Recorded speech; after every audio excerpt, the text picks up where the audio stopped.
আসসালামু আলাইকুম সম্মানিত দর্শকবৃন্দ, এই মুহূর্তে দেশ ও প্রবাস থেকে যারা আজকে আমাদের এই ভিডিওটি দেখছেন সকলকে আন্তরিক শুভেচ্ছা অভিনন্দন জানাচ্ছি। দর্শক শ্রোতা, যেই গাছটি আপনাদেরকে দেখানো হচ্ছে এটি মূলত ডক্টর জহির স্যারের চীন থেকে আনা যারা ওয়ান হাইব্রিড।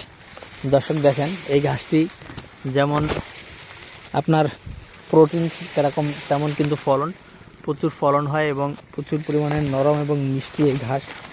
দর্শক শ্রোতা, এই ঘাস মূলত যারা আপনার ষাঁড় গরুর খামার যাদের রয়েছে এবং মহিষের খামার যাদের রয়েছে তাদের জন্য এই ডক্টর জহির স্যারের চারা গাছটি কিন্তু সেরা।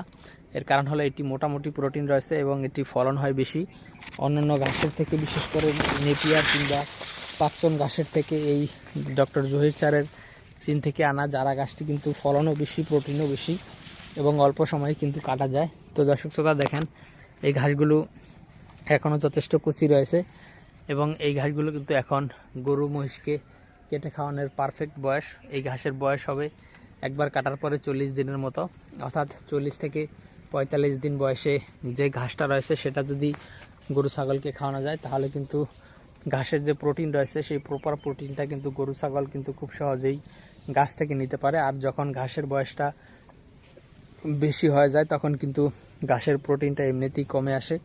তো দর্শক শ্রোতা, আপনারা চাইলে যে কোনো ঘাসের কাটিং অথবা যে কোনো ঘাস, বর্তমানে আমাদের কাছে 8 থেকে 10 জাতের ঘাসের কাটিং রয়েছে। সব ধরনের ঘাসের কাটিং আমরা লাগিয়েছি। তো দর্শক, যে কোনো ঘাসের কাটিং আপনার লাগলে আপনি আমাদের স্ক্রিনে দেওয়া নম্বরে যোগাযোগ করতে পারেন।